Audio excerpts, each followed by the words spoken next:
Welcome back, everyone, to another episode of the Talent Talks podcast, the show where we go deep on the mental, emotional, and spiritual journey of entrepreneurship. I'm your host, Paul Drake Verge, aka Pavlodar, the Ukrainian maestro, the founder of Wildwood Caps, and co-founder of Talent Trellis, where we help businesses scale through affordable international talent. Today, we're thrilled to have a remarkable guest, Rosario Sinicropi. He is a dynamic and accomplished professional in the world of business development with extensive experience and a proven track record of success.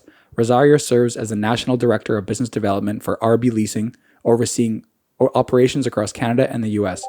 Rosario brings a wealth of expertise to his role, leveraging a strategic vision and keen understanding of market dynamics to drive growth and expansion for RB Leasing. His leadership and dedication has been instrumental in fostering strong client relationships and identifying new opportunities for business development. Rosario, it's amazing to have you on today. How are you doing today? Happy to be here, Paul. Looking forward to it. Hopefully you didn't have too much trouble finding the place. No problem at all. So was that your car that I saw that was like, it was the white car and it just sped forward and then you just went all the way backward? Yeah, it was me. Well, GPS doesn't tell you exactly where to stop. So sometimes you have to use your own brain. 100%. And actually the way that a lot of people actually find my place is in the spring, this tree is huge. So this tree has these big leaves. So that's the landmark that people use. So unfortunately you were not, but that's a beautiful tree. I wasn't lucky enough to get that landmark in, but all things good. We got here and we're safe and sound. So Rosario, I gave you a little bit of a brief introduction. So I would like you to tell the audience in your own words to introduce yourself a little bit about yourself and maybe something that wasn't included in there. Well, I can give you a brief outline. I heard in the introduction about the emotional, spiritual, and intellectual journey of entrepreneurship, and it kind of struck a chord because my background was obviously born, bred, and raised here in Toronto. As a child of immigrants, we kind of bought into the track of going through the academics to get into a career, and I did that. Probably about as stereotypically as you're ever going to get. And you're Italian. Italian, yeah. Yeah, okay, perfect. Yeah. So I got into, I went through high school. I grew up in the Parkdale area, and I went to university and got my degree in teaching. So, I was ready to hit the classrooms and start giving back. And I got sidetracked, which is a completely different story altogether, by an ad in the summer prior to taking up my job in the school board. And I got involved in sales, and that sales job led to management, which led to another, I guess, until I was about 40, managing sales staff in both Toronto, and then I eventually moved to New York City, and spent 10 years there before coming back, and then that led to a few years of globetrotting, and just. What I thought was going to be a bit of a vacation turned into some opportunities and trying to do some business development with some friends in Australia and abroad. And then I came back to Canada and settled in and got in with a partner of mine who we played around with a few industries before we sort of settled into leasing and financing. But all of that journey is an emotional journey. It's completely emotional. Well, it's funny. I was just talking to my partner about this morning, literally, because we've made some changes recently, and I said, listen, at the end of the day, people who are not in business or have never been in business, they don't really understand that the entire journey, the entire experience is emotionally driven. Oh my God, true. The battery pack is completely emotionally driven. Of course you have game plans and you have to apply sensibilities to your business, but oftentimes the vision, the battery,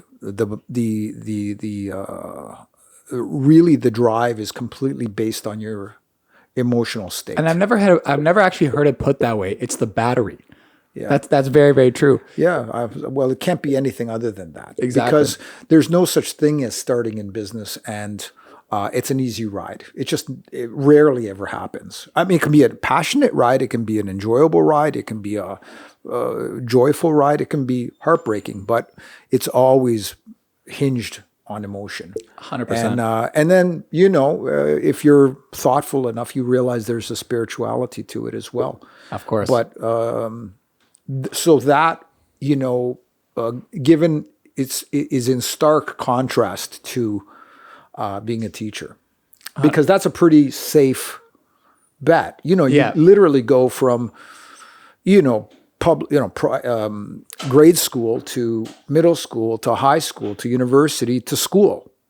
So you're, not to make it sound like it's a like dig to teachers, but you never experience the rarefied air of being on the high wire of trying to run a business, and it's not for everybody. It's definitely not. And we're going to 100% get into that. But just before we start to get into that, I would love to first kind of get a grasp of like your foundation as an immigrant here. So I would love for you to take us kind of a little bit through your early upbringing and how were you like as a child, and how were what kinds of things that were you naturally inclined to or naturally interested in?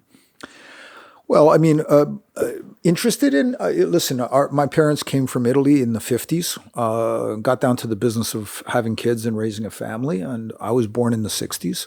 So you could say that I sort of came into being aware in the 70s. And, like most kids, I think of that, we grew up in an Italian ghetto, which is not to say it was a slum, but it was definitely predominantly Italian. And you played street hockey. You built go-karts out of, loose ends that you found, here, there, and everywhere else. You took risks in those days that today would be considered, negligence. Like what? On the parents' side. I mean, climbing trees, hiding under cars, climbing over cars. We used to do what was called garage hopping, which was because it was such a narrow space between houses. I mean, my house was probably 12 feet across, semi-detached. Garage is equally close. So you'd start on one garage and you'd run across up and down through the A-frames of hopping from, maybe a foot and a half distance between garages. Oh, you mean on the roof? Of the garages, on the roofs, yeah. Oh. So you'd run, just have races, like as if that was a safe. Yeah. But when you're a kid, what do you know? You don't know anything other than that, right? And I think especially for young boys, I think that sense of danger is almost an attempt for us to like have competence in something. It's almost like being, it's like skateboarders when it's extremely dangerous, but it's like in the pursuit of these dangerous things is where you find like a lot of fun, really. Well, you find the fun, but you also, looking back now, it's a lot easier to label it or to dig into it, but I think what you did that served you in the years later was you started to understand your limits. As boys, because I can only speak to the gang or the group of boys I hung out with,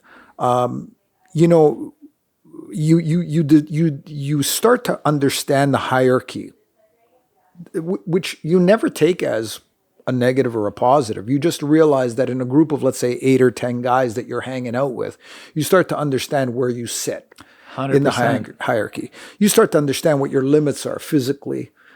You start to explore those limits with things like that. Whether it's I remember playing a game of hide and seek where I literally because there were limits on the hide and seek, you kind of decide what the limits are. You'd say, well, you can go into backyards. And I ended up in a person's house. Like I figured with a child's mind, they'll never find me in here. Yeah. So you just open the door and walk in one step and close the door behind you. And I mean, it's looking back now, it's like it's breaking and entering, right? But it wasn't meant that way, and nobody ever even took it that way. Parents, that was the original neighborhood watch, because everybody's parents were your parents. Every parent had the right to check you. I mean, I had never, ever thought to myself, you can't say that to me. Mm-hmm. I mean, every mother, who happened to be Italian, by the way, felt they were perfectly within their rights to stop you, check you, slap your hand away.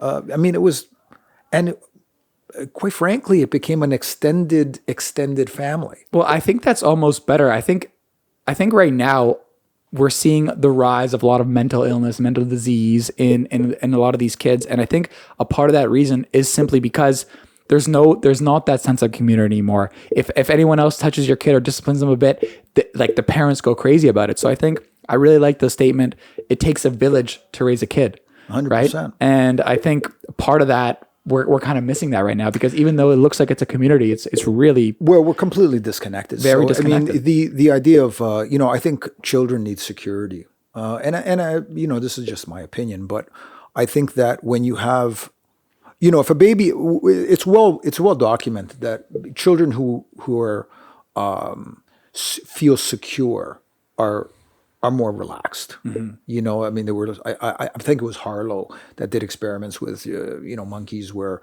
the kid was either facing outward or facing inward in terms of seeing the parent, and they become more socially developed. They're more the level of the chances of any dysfunction were drastically reduced, just simply because of the feeling of security, both with the mother as well as the community. And so, just to finish that thought, I think in my case anyway, I felt very secure in my neighborhood. My family was very tight. My neighbors were very tight. So even when you're walking down the street, you never felt like you were you were unsafe. Not because the crime wasn't there, because there was probably a level of potential aggression that could have gone on at any given time that was probably higher than there are nowadays. But you always felt like you were part of something, like you felt secure in that environment. And it's so to relate it back to something, to analogy that I have, it's like for trees, for example, trees have roots that go under the ground, and actually those roots are connected with each other, right? So it's like that security is almost, you plant your roots, like your emotional roots and seeds. So you're sturdy in something, you're sturdy in your security. And then because you have that, you're much more likely to take risks and to be able to think about other things rather than, say, survival. Because I'm sure there was probably kids either in your neighborhood or somewhere else who didn't have a close of a family, or who didn't have that sense of security, and their life trajectory was up in the other direction. But that's a great metaphor, though, for both the individual as well as the society, because that community did have, it's like the trees and aspen, and it becomes a living organism, even though it's individually made up of some singular parts.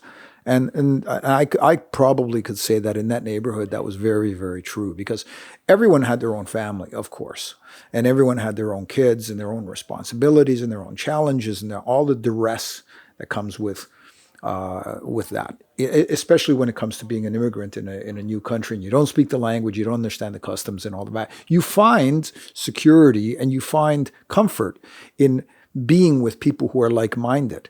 But even as an individual, you're rooted in your family, and your family's rooted in that community, even when you move away. Yeah, and that community is rooted within, like, say, the state or the county or the nation.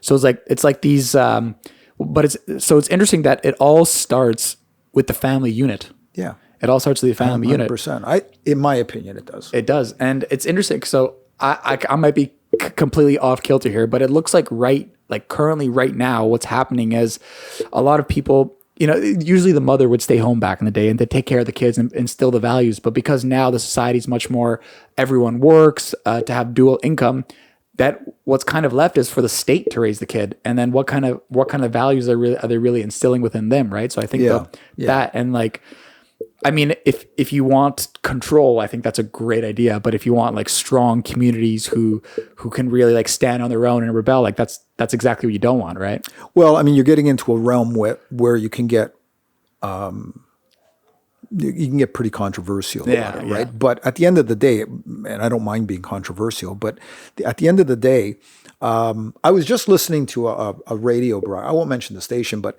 they were having this whole discussion about the question was, should phones be disconnected in the classroom, like banned from a classroom, in order for the children to be properly educated and to reduce anxiety and to reduce essentially conflict. But really, when I was listening to it, what struck me, being someone who had grown up without that kind of technology, it just struck me as being, why are they making this so complicated? And being someone who had actually trained in the faculty of education, it just struck me as, why are we making this so complicated? The answer is so simple. if I'm having a conversation with you, and let's assume that we have a mentoring relationship, and I'm mentoring you on something that obviously I know more about.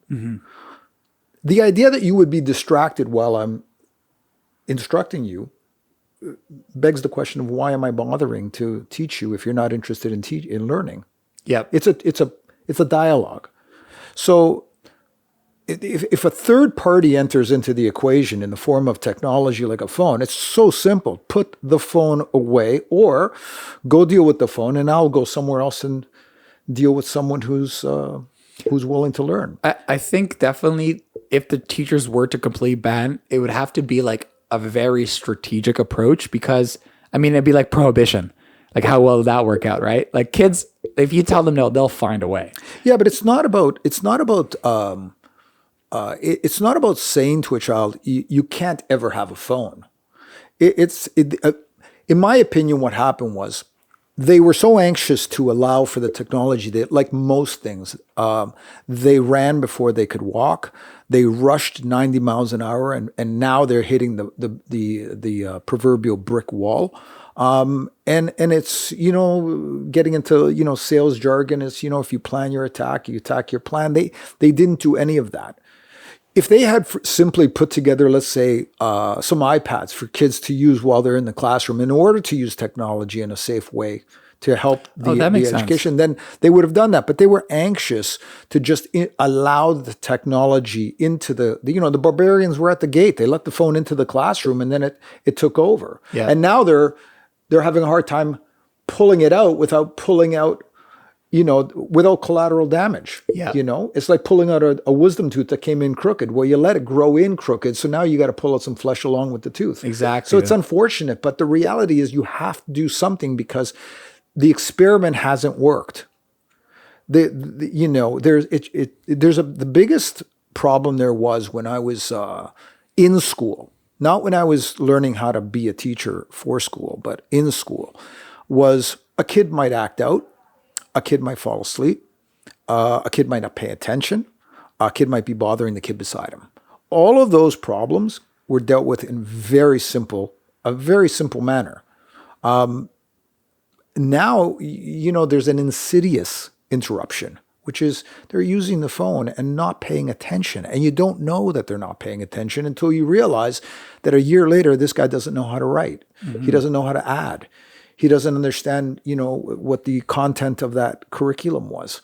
And by that time, it's too late. And the conveyor belt of moving through the system is pushed them through. And now you've got, I hate to put it in such a vulgar term, but you've got toxins in your system, and you're spitting out people who aren't going to be prepared, especially in grade school and middle school. This is a critical time, and even high school, critical time to develop your critical thinking. And if you don't develop it, you end up being, exactly what you're getting, which is, Well, let me ask you the question, Paul. What does the technology of a smartphone, in terms of its social media, what does it leverage itself on more than anything else? If you had to pick spiritual, emotional, or mental. I would say both emotional and mental, but more emotional. Most emotional. It drains you. It drains you. So what you're getting are people who are coming out the other end who are completely, who frame their decision making around emotions. And this is and the thing is, because these kids are so young, right? They don't quite understand specifically, their emotional intelligence isn't as developed. So, and there are so many YouTube channels, short form videos, TikToks, their whole thing is influencing child's emotions. So these children are getting these hits of dopamine up and down and up and down. And what happens is even I have problems with this. And on my phone, I wasn't even with the phone. I have problems with this. So what happens is when you wake up in the morning, you have a certain amount of dopamine, right? Let's say it's like a lemon. And so there's certain things that are highly dopaminergic, say watching these videos or smoking marijuana or some of these things. So if you're going to do that right away, first thing in the morning, which a lot of these kids do, they wake up, they start looking at TikTok, they take this lemon, for example, which is a dopamine, and they squeeze it dry right away. And then it's no wonder they have no motivation because they've used up all their motivation circuitry. And now they basically like they're craving it more and more. So even me and myself, like in the mornings, I really try no technology. I don't go to bed with it. I try to save my dopamine and I do something productive in the morning, because when you do something productive, it's hard to do. But when your lemon is full, you can get a little bit of motivation out of it. Yeah. Yeah. Right? I listen, I couldn't agree with you more, but I would add a sort of, I would add a comment to that comes from a generation that's clearly a generation or two, older than yourself, and that is that you're 100% correct that the dopamine battery pack has probably been drained too early. But I would say that it's as simple as you're starting your day off on the wrong foot. Let's assume that you have the technology, but for a minute, but you choose to ignore it. 100%, you're going to have a stronger emotional inventory to start off your day. Like you root yourself. But I would say that what comes along with checking your social media or your phone is the potential for bad news. And I'll just sort of lay it out in I think it's like an absolute certainty. But okay, so if that's the case, then what's happened is you started on the wrong foot. Yeah. This is what I do. And I've always done this. And I don't know if it was the reason for my success or wasn't the reason for my success. Whatever success that might be, is that I start off the day not really thinking about anything in particular other than getting maybe a cup of coffee. But even that cup of coffee brings a certain amount of comfort. Now, there's the old saying of preparation meets opportunity, and sometimes it generates. There's inspiration built into that. But I start off with gratitude, and the reason I do is, as cheesy as it might sound, is that it's very difficult to be negative when you're thanking yourself, thanking life. It's also physically impossible to be anxious when you're grateful, because both emotions are generated in the same part of the brain. Right. And that's something that I didn't do because I had an inspiration. I was trained to do that because as I said to you, I got into sales, and I used to think it was, I was 25 years old. I thought it was the cheesiest thing on the planet. I mean, honestly, in sales, they do this. Well, they did in our morning meetings. I mean, it was a very common practice to it was gratitude cloaked in a different kind of way, but it was a lot of camaraderie and, lucky to be here. And, we're on a quest, so to speak, and all that rest of the stuff. But I was feeling lucky. And so it started off as feeling lucky. And then you start reminding yourself that challenges are just opportunities and that kind of stuff. So it was very difficult to fall into a negative rut because you started you started in a state of being positive. Now, again, I thought that was very cheesy when I first started, because I thought, 25 years old, I'm young, and I was thinking this is just, I just want to make money. And I just want to get ahead. I don't need all the positivity. What I need are the results. Yeah. What I didn't realize was I had to, looking back now, I didn't realize that I needed to grow the legs emotionally to give myself a foundation on which to build my skills, on which to build my goals, to drive me into what I wanted to do. So like most people who are finding their way, you miscalculate. And then you ask yourself questions, and you start asking, why not me, and why him? And what you start to realize when you start dealing with those people is that they have a framework of emotion that supports their goals, their dreams, their aspirations, their physical work, their skill building, all of that stuff. So long story short, when you wake up in the morning and the first thing you do is to instill yourself with anxiety about something that has nothing to do with you, really.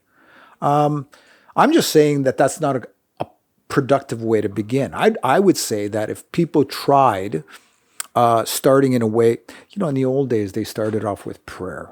I mean, it's just so simple. Like, I'm not advocating one religion over the next religion. I'm just saying that people would wake up in the morning and begin with some kind of salutation or prayer. And even if it means, and now of course there's all this stuff about wake up in the morning and ground yourself and get first light and all of these new agey kind of ideas about wellness. Well, in the old days, what people did was they stepped out their front door, they got first light, they had maybe no socks on, and they put their feet on the ground, and they were grounded with with Mother Earth, and they might be starting off the day hearing the church bells going off, and there's a certain spirituality to that. So I just think that we're coming full circle to realize that we're not as bright as we think, and technology is a false idol, and it always boils down to the most. And we'll probably get into this if we start talking about the content of the business that I was involved in, because as I said to you just before we got into this, I think most business is prehistoric.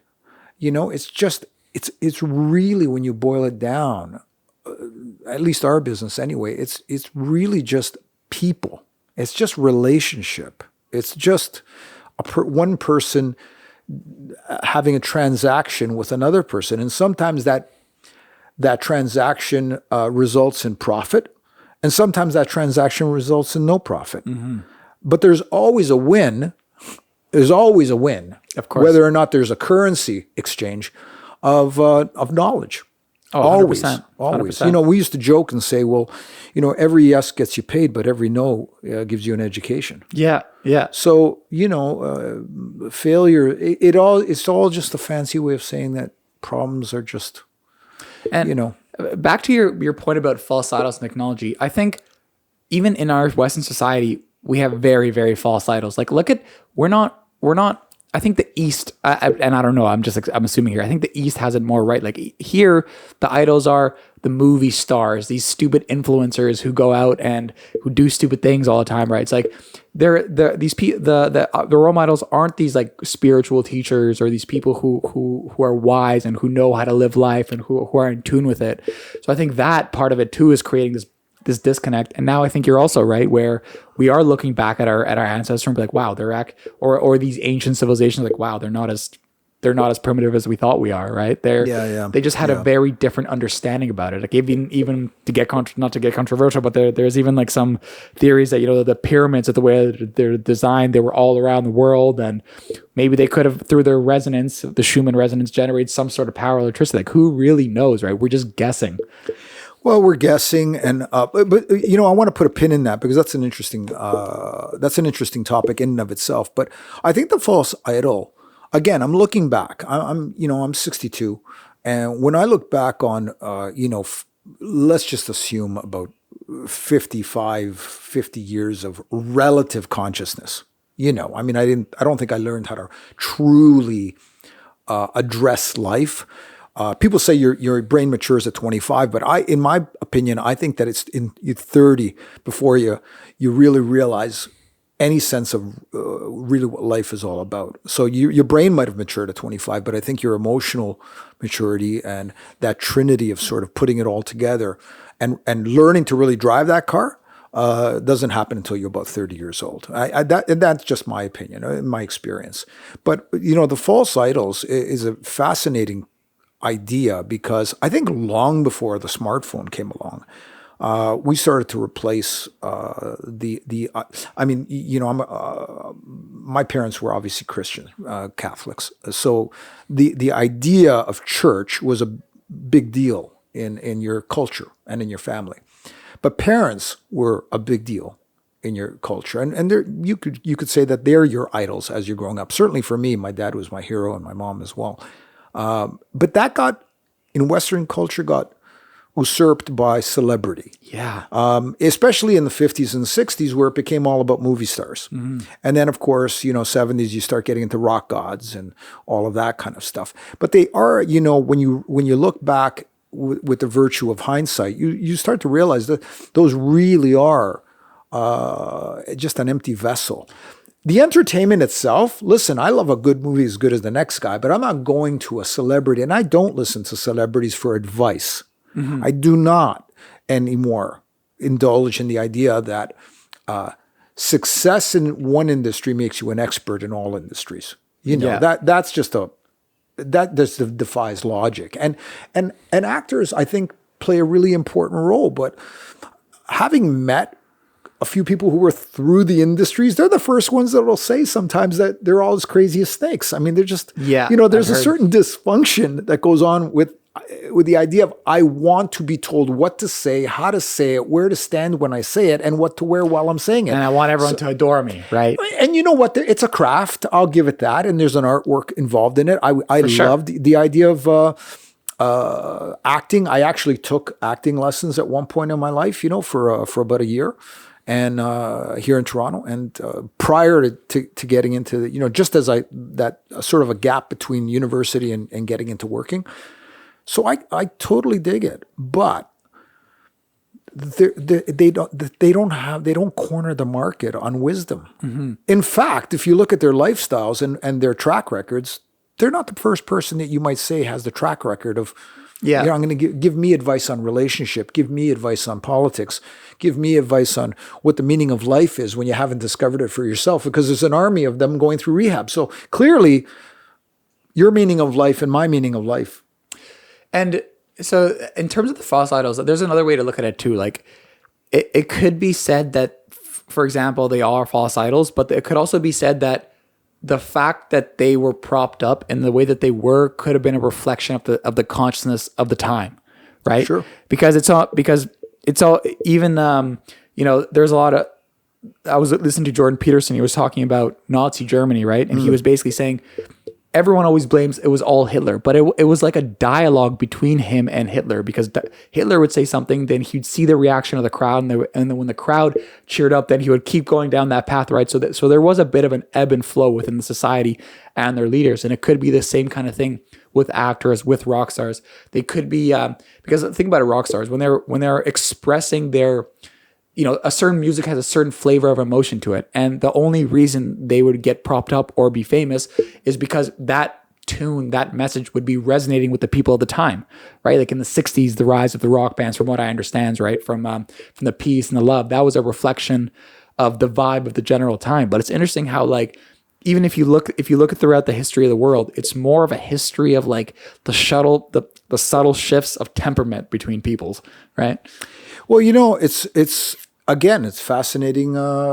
It's fascinating content because, if to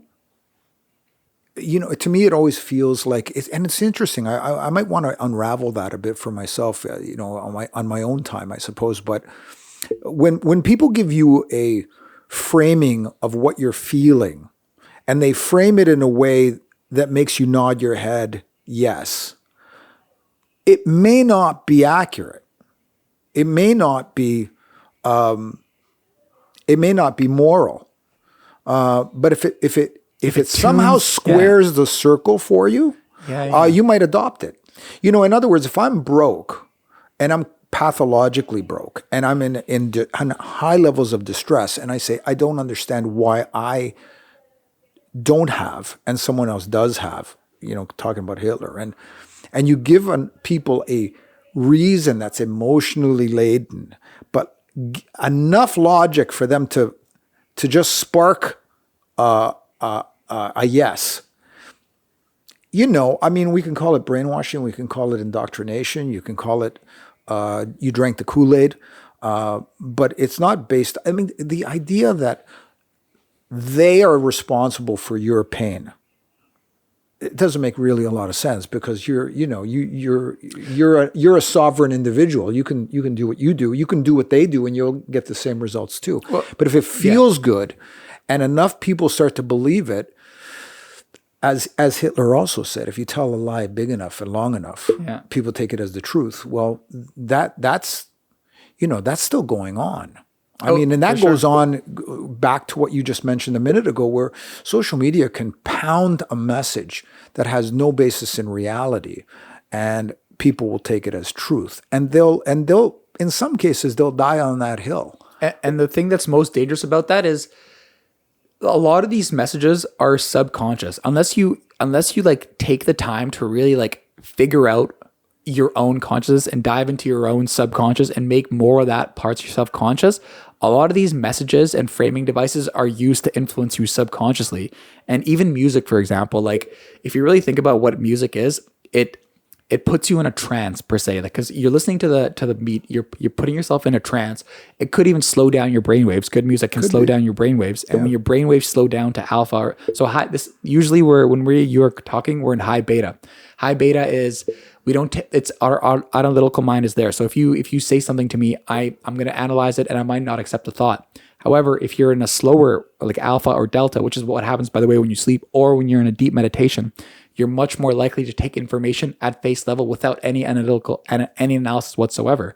So that's part of the danger of it is, this is why I'm extremely careful now with the music I listen to. I look at the lyrics because I know that because I'm allowing this into my body, into my brain, and I'm not even listening to it, right? 100%. It's because it puts me in a trance. And then do I really want this message within me? 100%. I remember I used to listen to a lot of rap music when I'm working out, and I'd be angry all the time. And I'm like, it can't be because of the rap. Like, what am I, my parents, that's rap music? But then I stopped listening to it. I was like, oh my God, I'm happy now. Well, of course. And listen, you brought up Hitler. And I know that seems to be a third rail for a lot of people because it just triggers them on all sorts of levels. But it's good for content. But listen, he's a phenomenal orator. He was great. And he practiced. He practiced both his physical posturing. He practiced the cadence of his speeches, the tone, the volume, all of that, because he knew he was going to be speaking to larger and larger and larger crowds, and that required exaggerated postures to punctuate the conversation and the words. And you said it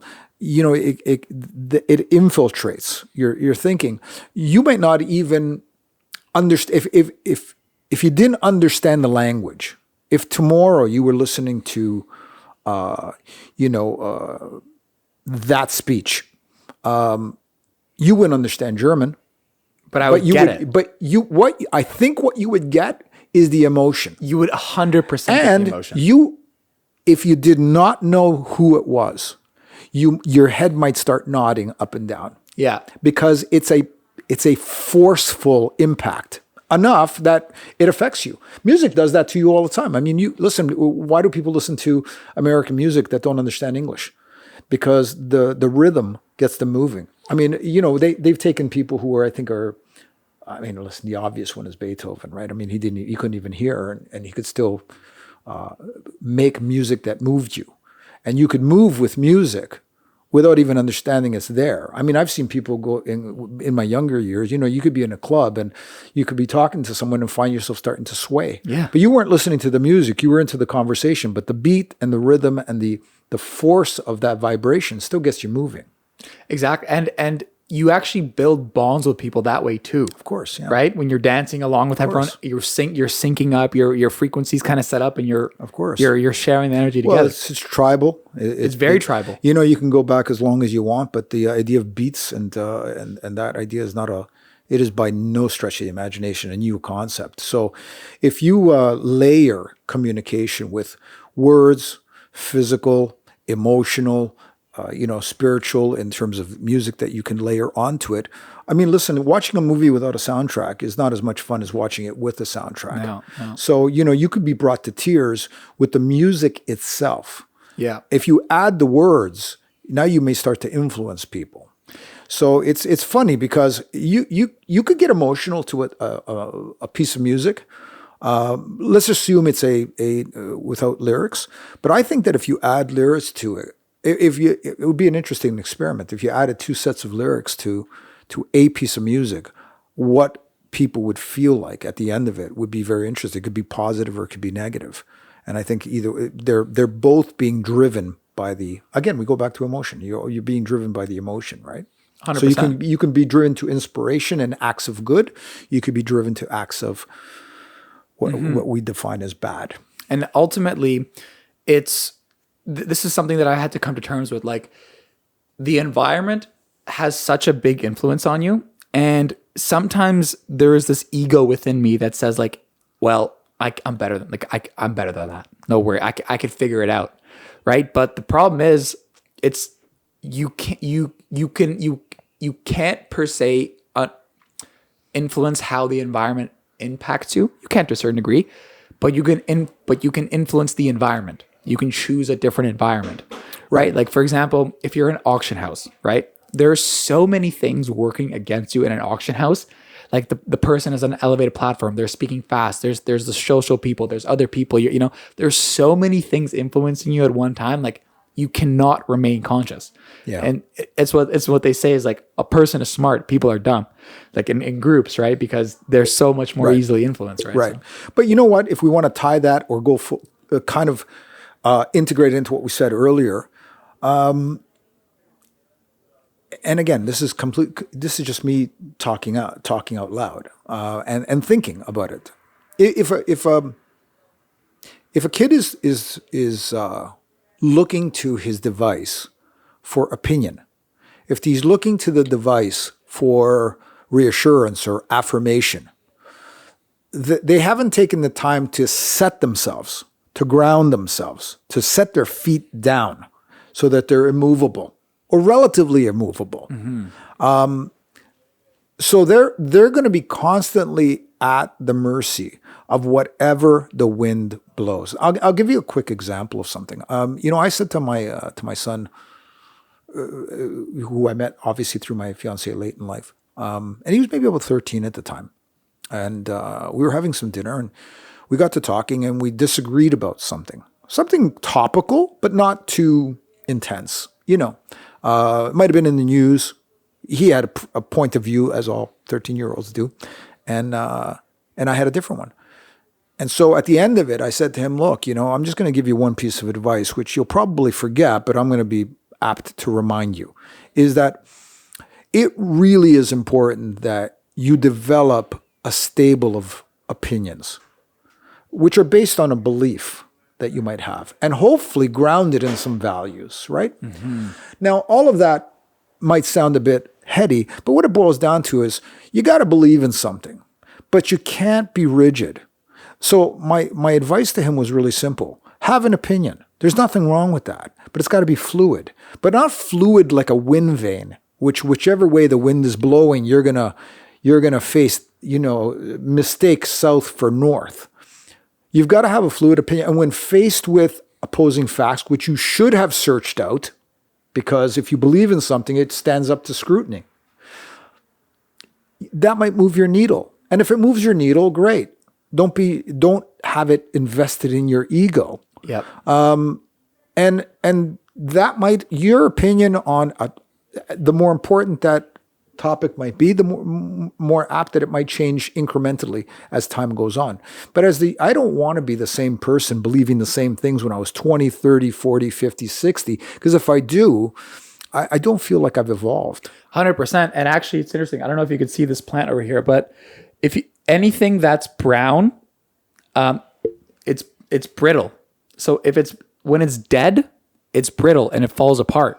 So in the same way, and things that are alive, they grow, they evolve, they change. Yeah. So it's almost, if you don't change, if you're very, very rigid, you're done growing, which means you're dying. Right. But let's put this in the context of the topic we started with, which was the idea of business or getting ahead or quote unquote success, et cetera, whatever that definition is for anybody. And it's different for everybody, right?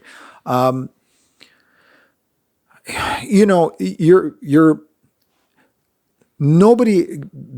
don't think anybody's become successful, and I surely wouldn't have accomplished half of what I might have. And again, that's a moving target for people. Like, what I have might be peanuts to, the guy across the street. But nobody achieves anything if they, if the river that, the river follows the path of least resistance. Yeah. That is not the way good business is conducted. Yeah. You hoe your path. There's a reason why it's stated that way. When you're starting a business, I think what you're doing is you're meeting resistance 100% of every waking moment. Yep. All the time. Your family oftentimes doesn't believe in you. Your friends don't believe in you. Your girlfriend, your wife, your partner doesn't believe in you, believe in it. And it is a real difficult journey to stay true to the North Star. So if you're not grounded, if you haven't bitten down on your mouth guard or set your feet, you're just going to get blown over. I mean, life will just determine which way you're going to end up going. But so it's a force of will. Yeah. Ultimately, it becomes a force of will. So if you've become a kid who's gotten used to the idea of never setting those feet, never biting down, never saying, I will not change direction unless faced with a good reason to, then you're never gonna, I just don't think those are the tools that you want to set a young man out or a young woman out into the environment with. And to further on that, the fact that technology is so rampant, it, like, one of the big, like, meta side effects is that you're always looking externally for answers. So you can't do something, YouTube it, or which there has its place, or what should I do with my life? Yeah. What is this guy doing with his life, right? So there you get trained that the answer and everything is always there. It's never you. It's always out there. And what I've realized once I stopped using the technology as frequently, I noticed emotions started to come up that I've been repressing or suppressing because of that.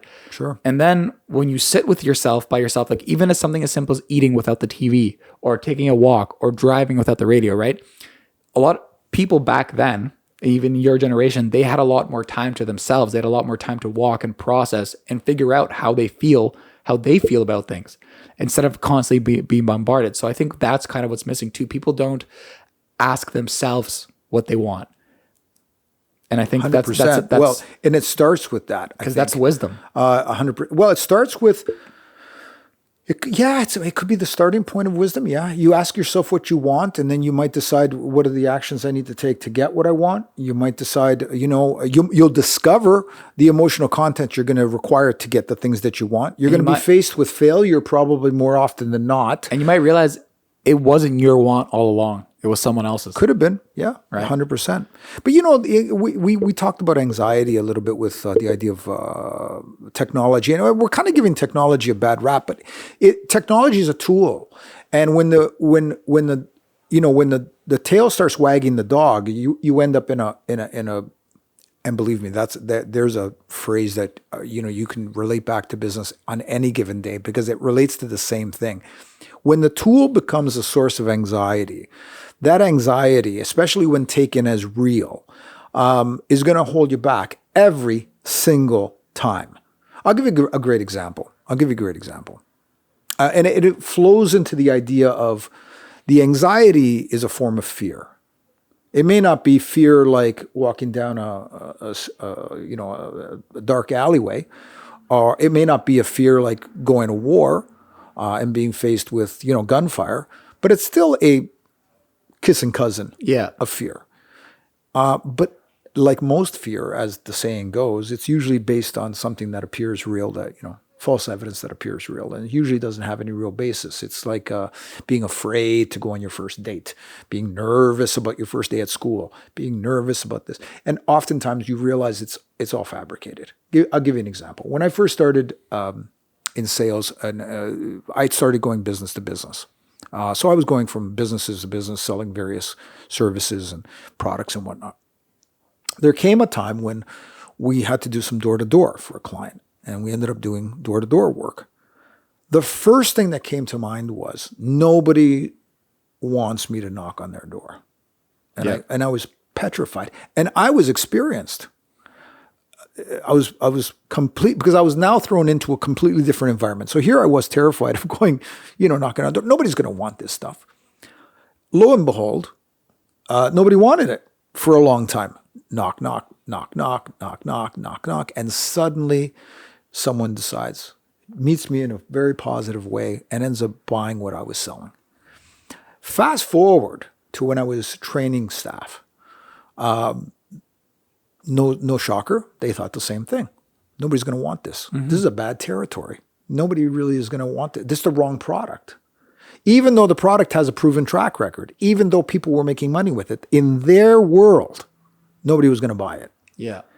It defies logic, because if you've just met a dozen people who were making a living selling the same product that you were selling, to the same type of people in the same type of neighborhoods, there is no other metric other than what's going on in the 4 inches between your ears. That's the difference. Yep. So but they don't believe it. So here's how you solve that problem.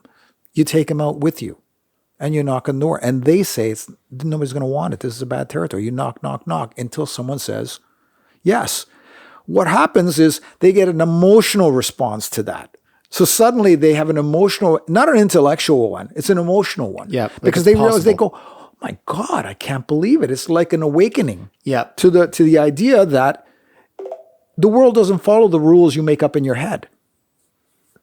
You impose that into the world. And it was possible, The lesson there is if you looking for your answer online, you're looking for your answer. The answer is when it affects you personally, when it churns your blood, that's when you're going to learn it. You're never going to learn it. It's like dry land swimming. You're never going to learn unless you jump in the pool. And that's the only experience that's going to fuel your success. Because once you've done that, and now not everybody, for a lot of different reasons, not everyone who knocks on a door and sells a product becomes a manager or becomes successful or can stay the course.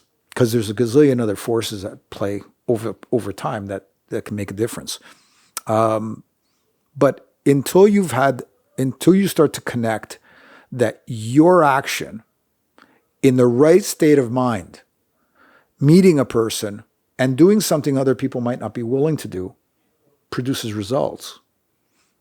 You're not equipped to run a business. You're just not equipped yet emotionally, because if everyone could do it, everyone would be doing it. Mm-hmm.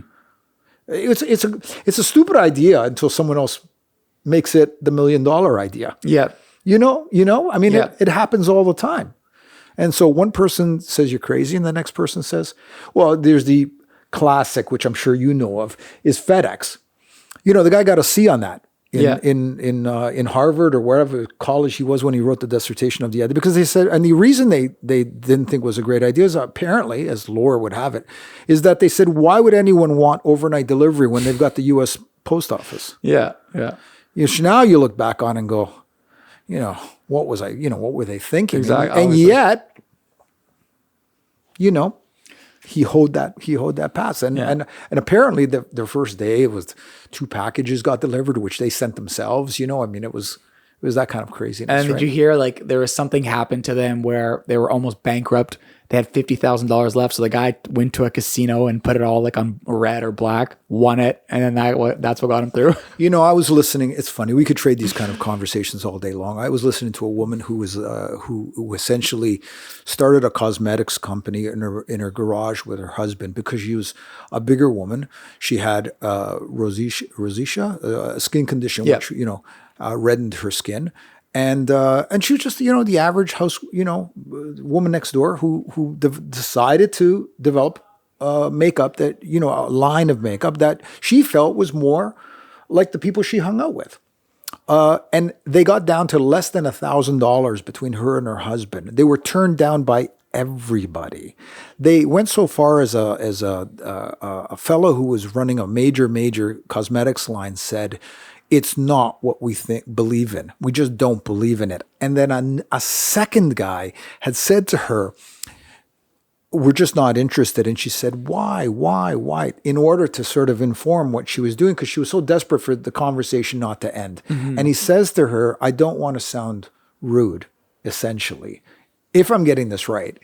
But you just don't look like the type of person or woman that women will buy from. Wow. And she's now worth, I think she sold it. Who was this? Mary Kay? I think, no, it was I think it was It Cosmetics, if I'm remembering correctly. And she's written a couple of books now. But she has sent, full circle, she ends up hiring the guy as a CEO into her company once L'Oreal, I think, bought out the company. Wow. And then she hired the guy as her CEO, who originally, had told her no. Yeah. So, everyone thinks you're crazy. And sometimes you make it and sometimes you don't. And sometimes successes are, maybe a 1 on the scale of 1 to 1,000, but it's your 1. Yeah. In comparison to, everyone has a satiation limit, like where you say, I'm okay. I'm feeling pretty good about it. But I think you should feel pretty good about whatever success you have. But the only thing, not to sort of chat endlessly about this, but again, it goes back to the emotional thing. It just occurred to me, and I think it's important to make the point. Emotions, in my opinion, emotions drive your decision making insofar that it's the fuel. Mm-hmm. But you've got to really, like you said earlier, you've got to do some introspection about what do you really want, because two things can't occupy the same space at the same time. Yeah. So you might want, okay, I'll give you an example. There was a guy I was having to train at one point who really felt like I had the world by the tail, and he wanted what I had, for whatever that's worth. And I said, okay, you can achieve that level if that's what you want to do, but this is what's going to be required. And at every point of telling him what was going to be required, he had an objection. Mm-hmm. He had a reason why he couldn't. I don't have the time. I got 2 kids. I got family obligations. It just kept coming and coming. And ultimately I said, look, what you want and what you're willing to do have to be in line with each other. Like, you can tell me, and I might have sounded really cruel, to be honest with you, Paul, because I said to the guy, you got to stop using your kids as an excuse and start using them as an inspiration. Yeah. Because if he keeps saying to me, you can't do it because of your kids, or you're just copping out. Yeah. Tell me that you're going to do it because of your children, because you want to ensure their future, and tell me what that does to you. When you're telling me they can't, it brings you down. I can't. Slump your shoulders, lower your head, feel crestfallen, but you've laid it at someone else's doorstep. Now tell me that you're doing it because you want your kids to go to the best schools and have what they want, and not to have to look at price tags, and be able to say that we can travel where you want for your graduation. And maybe your head starts to lift a little bit. Mm-hmm. And then maybe you start to feel more inspired. We're all slaves of what we're framing in our brains at any given day. And as a young man, when I was 25, I was really desperate for travel. I really wanted to travel. I really wanted to have more. I wasn't, our family wasn't poor, but we certainly weren't rich. But we were rich in love, and as a foundation, that was perfect, because I just wanted more, but I was standing on the shoulders of my dad when I wanted more, so I could reach for more, if that makes any sense. Yeah, no, it makes sense. So you then start trying to find the channel that's going to let you get there. Mm-hmm. And for me, I didn't feel like it was teaching, so I pivoted into something else, but by no stretch of the imagination that I think I was guaranteed. I just thought maybe. And when did you pivot into sales? When did you decide to go into sales? It's funny. I never wanted to do sales. I'll tell you a true story. When I graduated teachers college, I did well. And I had offers on the table to teach in September. School ended. It was about June or May or something like that. And I had an offer. I was I'm a young male with experience in sports and psychology, and volunteer in drug addiction centers. So I was highly sought after in the primary junior, grade school, the area, because there's not as many men teaching in that. Mm-hmm. So they wanted more of them teaching. But I was out on a date at the time, and a good friend of mine had given me a number of a company that was looking for people to come and do some work. And I thought, well, so the young lady that I was out with at the time said, what's this job you're going to go to tomorrow, this interview? And I said, I have no idea. I said, if it pays well and it's not that much fun, it's just hard work, I'll do it because I need the money. Yeah. If it's fun, a lot of fun, it doesn't pay as well, I'll still do it because I've just finished, 5 years of university, and I need to just do some mindless work, because by that time, you're just an information processing machine. Yeah, right? yeah. So I said, I just want to have a good time this summer and really enjoy, and then I'll get to work in September and start my life. I said, but if it's sales, I'm not doing it no matter what. Truth. I mean, this is where like God chuckles, right? So I went in, and lo and behold, it was a sales job, going business to business. And I don't know. I don't know why I stuck. I mean, it was just fun. It was just the characters. It was a group of characters I had never been exposed to before. It was a environment that was really up and emotionally charged, music blaring and young people just really, and at that time of my life, I wasn't exposed to people who were young and so positive. I was exposed to people who were, if anything, they were brooding, a bit, at that, and thought that was pretty cool. So again, it was an emotional draw. And then I realized that there was some money to be had. But the money was not in sales. The money was in managing and moving up the ladder. And I remember very distinctly deciding one day that I'm going to give it a go, because it was a tough decision to turn away from teaching to go to sales. Because I can imagine you've went to university for 4 and years. it wasn't a decision that my family was bragging about. Yeah, So. But I just remember, I said that earlier about setting your feet. I was scared. I was worried, of course, but I had that fearlessness that young people have because, you're young and you just figure you've got miles and miles of road ahead of you. And it's like, why not, right?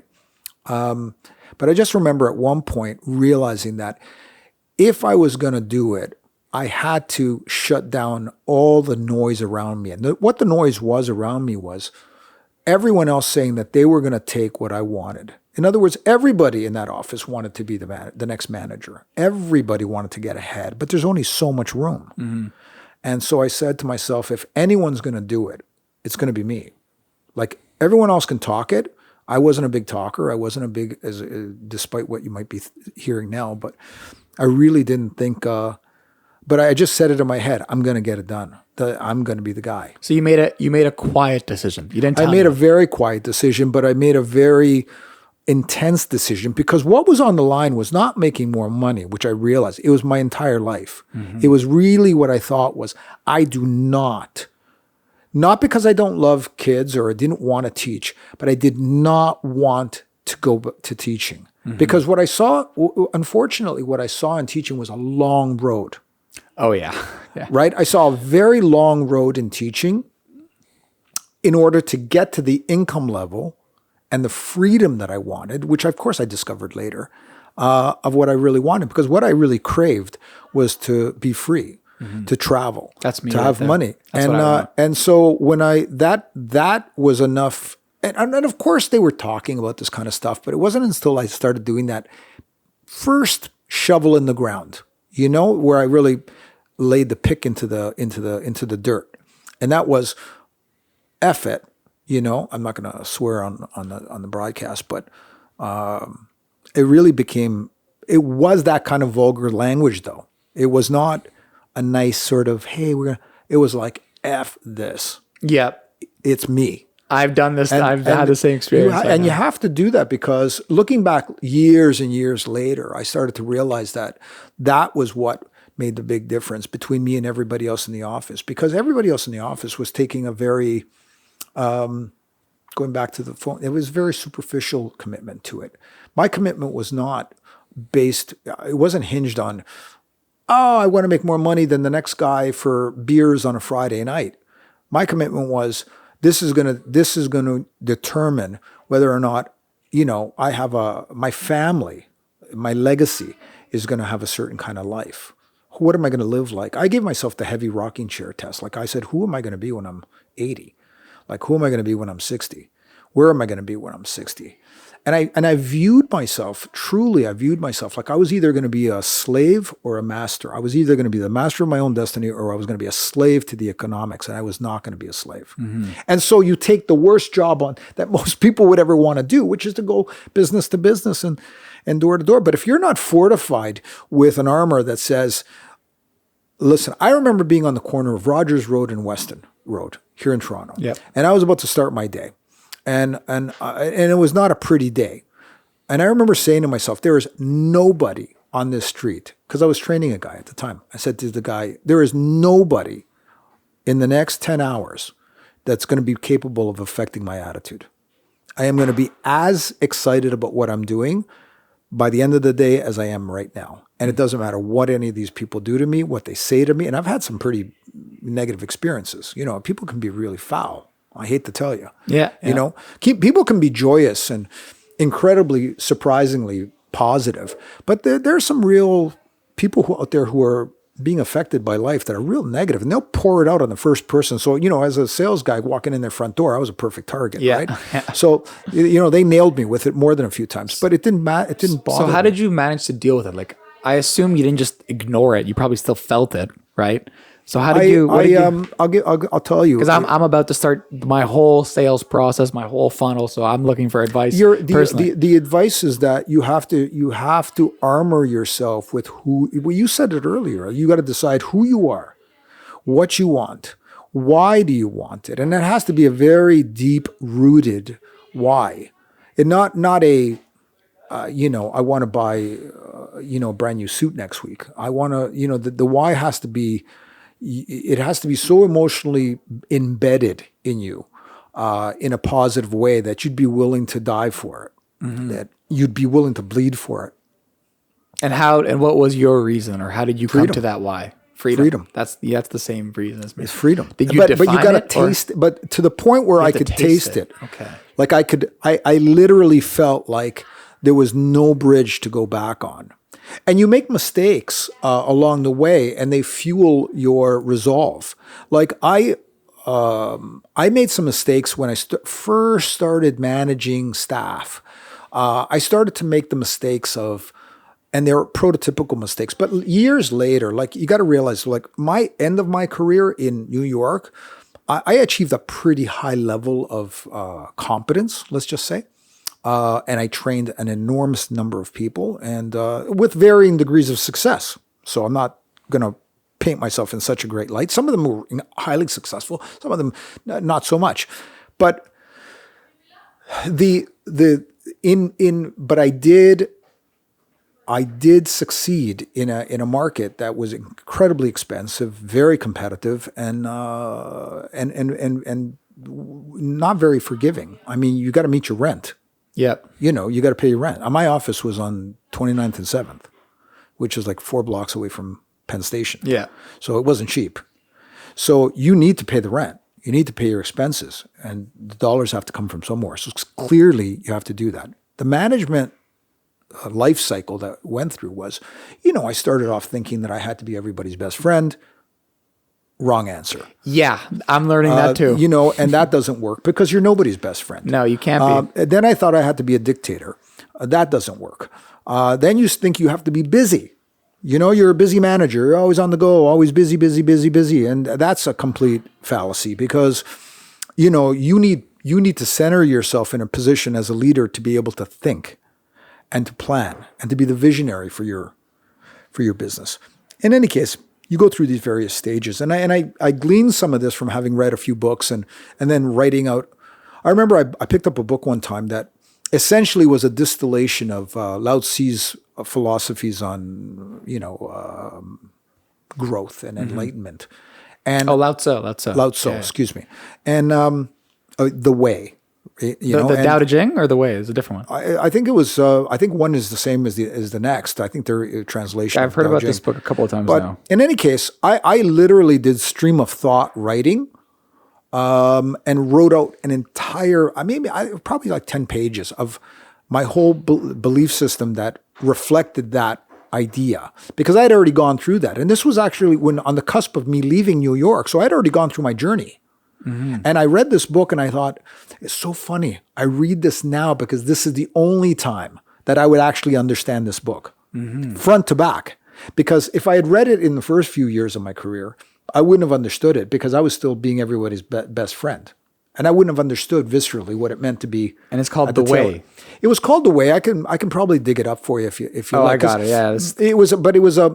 But what I realized in the end, after I'd gone through all these incarnations, that what I was doing at the end was the best way to manage people, which was to run it as a community. And my office was a community.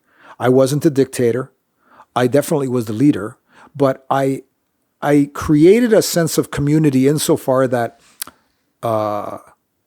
everyone understood what the rules were, but the rules allowed for creativity. They allowed offense, because if you're not secure, going back to that baby in the arms of their mother, if you're not being held in a position where you feel safe to be creative, then you're going to always worry.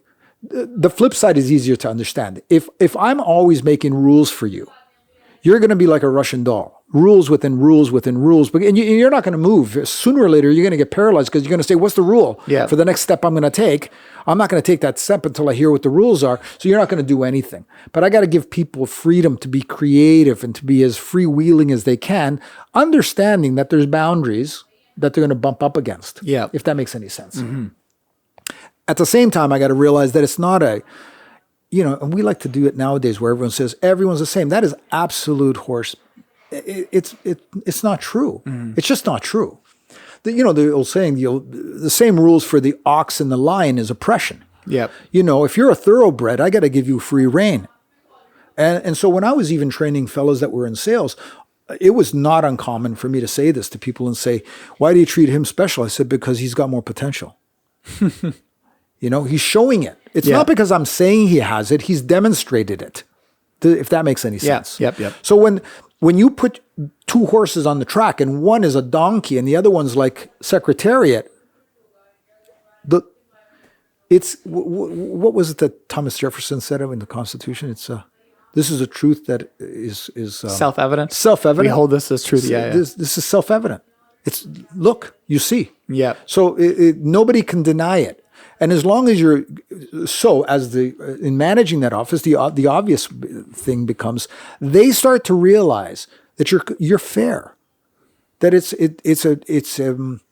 a free market, that I'm guiding the ship in the right places. I'm architecting a path, but they realize that they have a place and they have opportunity, if to whatever potential they decide to impose on that market. So in terms of for yourself, the short answer is you got to steel yourself with what you want, and what you want has to be important enough to butt up against and when you do come up against the obvious disillusionment, despair, discouragement that you're going to come up against, you got to take a couple of minutes and remind yourself, and then realize that what you want isn't strong enough. If you're falling, it isn't strong enough to face it. Does that make sense? Yeah. You're walking down the street and a wind hits you and buffs you back a step or two.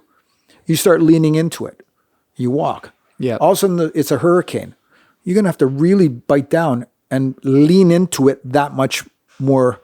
You're going to have to put treads on your feet, right? You're going to have to lean against something. You might have to get two sticks to plow yourself through that. Depends how bad you want to get there. Exactly. That's the secret. The secret is if where you're going is important enough to you, you're going to claw and find a way. You're just going to do it. And you said something earlier. You said you tasted the freedom first.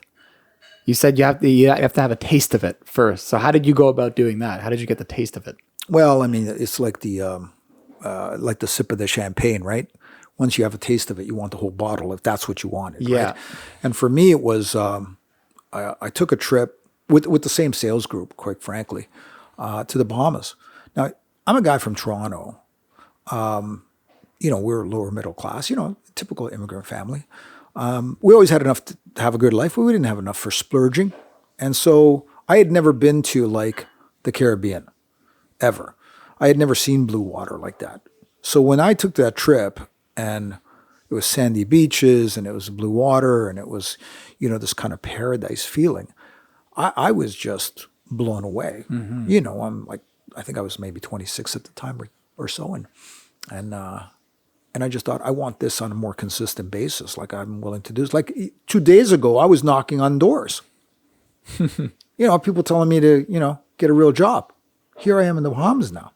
Now I understand under the conditions I was under to get there, but to me, I just said, I think I see a way to get to do this more often and to be able to do it on my own terms. by leveraging what I'm learning and what I'm doing. Because if I'm capable of this, what else am I capable of? And so I just, and quite frankly, I reinvented a lot of, I reinvented the culture with my own experiences. So it made my sales force stronger in some ways and weaker in other ways. And then I addressed the weaknesses and built on the strengths. Have to change yourself to some degree. I don't know if you're changing yourself so much as you're drawing elements of your personality out that are dormant, or you've used for other things. They were just inaccessible to you because you didn't realize that a screwdriver could be a penknife, right? The penknife could be a screwdriver. It depends on what you're using it. I loved sports. I wasn't great at sports. That became my biggest advantage because I was never great at sport. I was good, enough to make the team, but not enough to be first string. Yep. Well, that was my biggest advantage later because I realized that my work ethic was I had to work twice as hard to make the team because I didn't have any natural talent. I was tall, but not tall enough. I was fast, but not fast enough. I was strong, but not strong enough. That kind of thing. Yeah, I get it. So getting into business, I realized my advantage is I can outwork everybody. And that's what I leaned on. So I constantly reminded myself that there is nobody that will work harder than I did. And I did. I worked, and I know I worked harder than everyone else because I gained the results. And ultimately. if you were to condense your knowledge in the sales from managing teams to how you do it yourself, like what are some top 3 like takeaways that you would say? What do you mean by takeaways? Top 3 lessons or takeaways in either managing a sales team or what you kind of learned from that whole experience? In order to accomplish what? Just life lessons. Okay, for example, let's say me. I have a company where we help businesses grow by building teams internationally, right? I'm trying to get my business. I'm doing a lot of business to business stuff, and I'm trying to set up my whole sales process, my whole sales system. Like, what would you recommend for me? Well, I think it always starts with. It always starts within yourself. Again, it all sounds kind of cheesy, but I do believe that it starts always in your want is always built on what you believe is possible to some degree, right?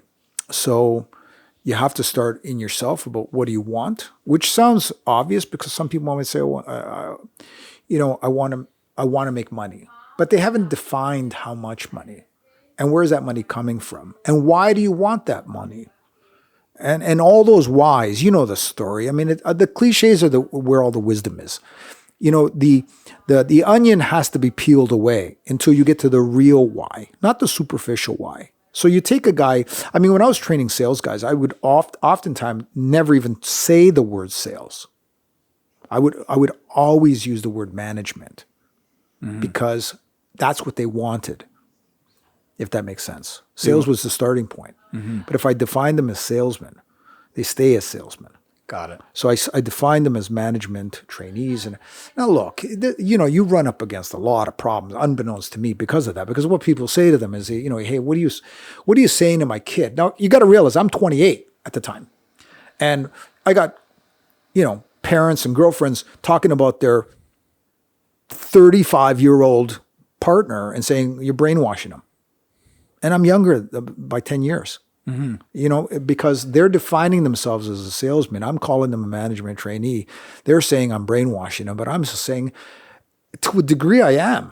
Oh, you should. Yeah. Like treat I'm trying to make him understand that he has to define himself as something that he's shooting for, as opposed to what, listen, Tony Robbins calls that a limiting belief, right?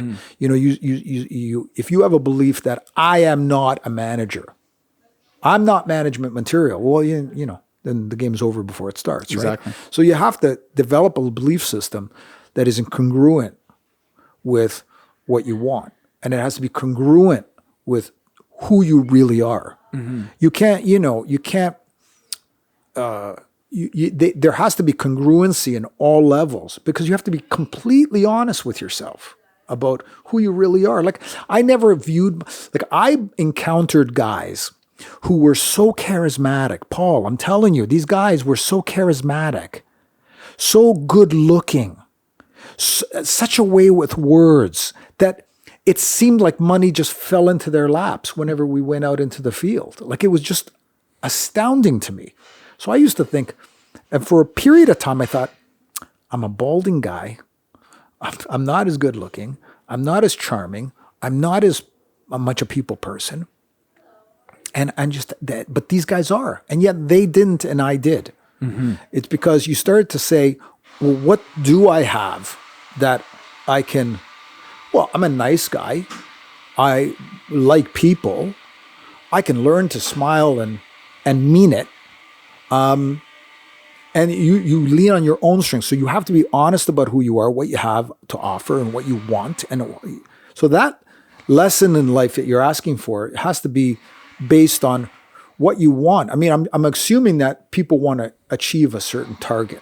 Yeah, and like they have to start. They have to start with realizing, where am I right now? Where do I want to go? Who am I today? Do I need to change myself or affect change in myself to be able to become that guy? Like, who do I envision? Like, what do you look like, Paul, when you're a young, good-looking guy with a beautiful set, a full head of hair? Who do you want to look like, feel like, be like when you're my age? And if you see yourself as this guy who's highly successful, salt and pepper hair, styling and, with a certain, but who is he beyond all that? And whatever level of success, and it's not a dirty word to say, I want to make $1 million. Yep. There's not a dirty word at all. And that took, for me, even a bit of time. I met a guy who, at one point, we were talking about goals.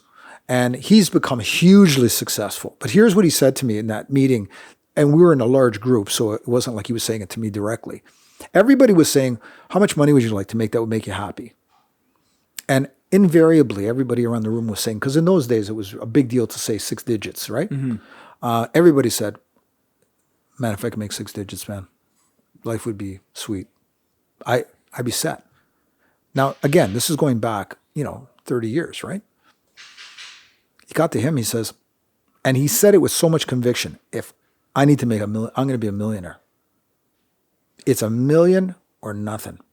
It was scorched earth policy. There was nothing in between. The lesson in that is obvious, right? You punch through just 4 inches beyond the plank of wood, right? Yep. You have to set the goal, high. And there's nothing wrong with wanting more, because he wanted it for all the right reasons. But I find some people saying, you could satisfy for less, but why? Why satisfy for less? Shoot for what you really want. And if you land a little bit shy of that, you might not be disappointed. Exactly. But you really gotta aim for more. And I don't think there's anything, and you'll pinch yourself years later wondering, like I look at my, going back to, you asked me about the question, when I look at myself as a 25-year-old, when I look at myself as a 35-year-old, as a 45-year-old, I see very clearly the good, the bad, and the ugly of what I did right and what I did wrong. But ultimately, I always remembered that my heart was in the right place. But I made technical mistakes, like being a doormat, like being everyone's buddy, which is, it's a huge heartbreaking mistake, right? But when I finally matured, and it was a process, I gained a lot more respect without trying to gain anyone's respect, because I was a pillar. Like I can honestly say that I was the rock that they were going to build on in the office, because, and sometimes that was not, like they were saying on the radio today, no is not a dirty word. Well, I said no to my guy. I probably broke more quote unquote rules in running my sales office, my management office. But I didn't know any better, because I wasn't schooled in business. Like I came from my degree was in psychology, and then my degree was in teaching. And psychology didn't equip me for it, and neither teaching, but maybe it did. So I would do things and say things to my guys that, I told my guys to quit. I ran a meeting telling them to quit. And people could say, what's reverse psychology? So you got to pick your poison here. Yeah. One minute you're telling me that I'm, brainwashing them. Now you're telling me it's reverse psychology. So if I tell them to quit, I'm reverse psychology. If I tell them to stay, I'm brainwashing them and convincing them. But I'm not doing either. Yeah. I'm telling them that if they want this, This is what's necessary. And yeah, telling them to quit sometimes is telling them to face the harsh truth that, it's not up to me. Yeah. Because I'm not going to I'm not going to do it for you. I'm just telling you what's possible and what I think is available. My lesson is, like I said, the three things, not even three things. It's like one thing. It's like you got to decide who you are, what you want, and where you want to go. And the steps in between, I don't know what vehicle you're going to do. Like your way, there's a million ways to make $1 million. 100%. So you got to find your way. But you might have to massage it a few times. You might have to, it presents itself in sheep's clothing sometimes, right? Like you don't know. Like one minute, like I started business to business and but the products we were selling in the early days was like I would never have dreamed what we were getting into in the final years. And years after, it's still changing.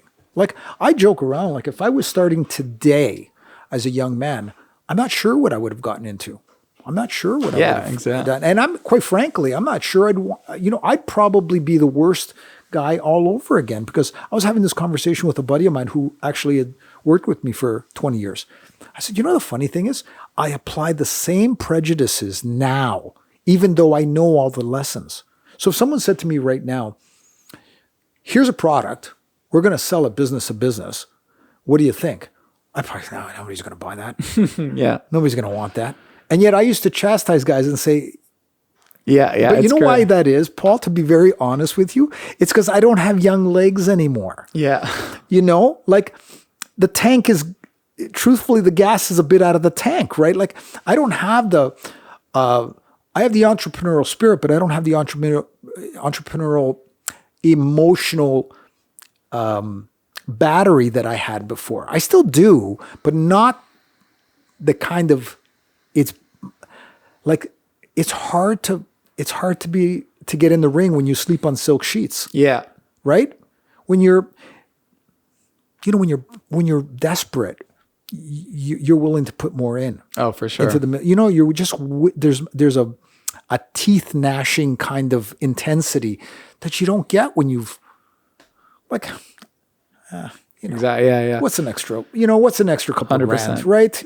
Does that make sense? 100%. And listen, Rosario, I would love to talk to you all day. Unfortunately, this is time for us today. Honestly, thank you so much for coming on. I think I've learned a lot. I've definitely learned a lot. I think your story is very inspiring and it resonated with me a lot. Definitely will have to have you on sometime. So is there any other final thoughts or final words you want to leave for the audience? No, I just think everyone should just decide what they want. I love it. All right. Yeah. Thank you so much, man. Really appreciate it. No worries. No worries. Great. See you guys. Thanks, Paul. That was fun. Yeah. Funny we didn't talk about leasing, but that's okay. I know. Yeah.